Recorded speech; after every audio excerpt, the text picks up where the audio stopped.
YouTubers? It's Tahlequah and the voices in my head coming at you from the Duelist Den. And today I'm going over my picks for the top 5 decks that we are going to be seeing dominating the meta going forward into the May 2019 format. Now, before I get any further into this video, I do want to remind everyone out there to like this video, subscribe to the channel, turn on that notification bell, and follow all the social media accounts that are linked down in the description box below so you can stay up to date with everything happening here at the Duelist Den. Now, I do want to iterate something very important here. These are just my opinions on what we will be seeing dominating the meta going forward. Now, we won't really know until we are farther along into the meta. So, like I said, these are just my opinions on the matter. So let's go ahead and get started. At my number 5 slot, I have Mystic Mine.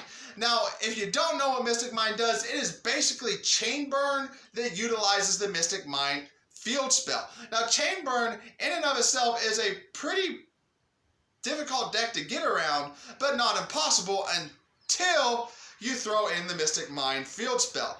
Now, although it is easy to get around Mystic Mine with a quick MST or Twin Twisters upon the activation, if your opponent's going first and they activate that Mystic Mine, you're going to have a difficult time getting around it because you can't attack and you can't use monster effects, which shuts down basically every deck in the meta right now. But it is very easy to get around this using cards such as Twin Twisters, MST, Trap Stun, things like that can really shut down the opponent's strategies.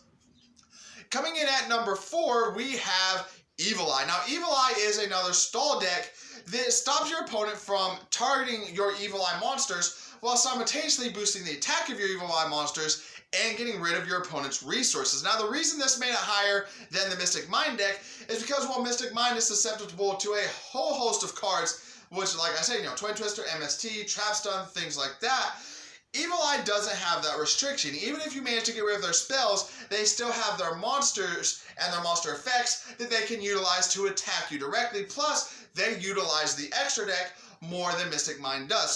So Evil Eyes have more options than Mystic Mine does, at least in my opinion, which is why they rate higher on this list than that deck.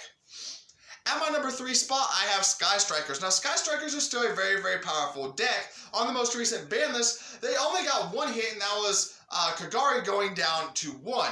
Now, this does hurt the deck a whole lot, as Kagari was their primary recycle card for getting spells out of the graveyard, but there are ways to still get Kagari back from the graveyard that you can still utilize in the deck. So, although the deck is slowed down a bit, it's not completely killed out. So Sky Strikers, I feel are still going to see a lot of Sky Striker decks running around in the top decks, running around in the meta, and really tearing up the playing field, so to speak.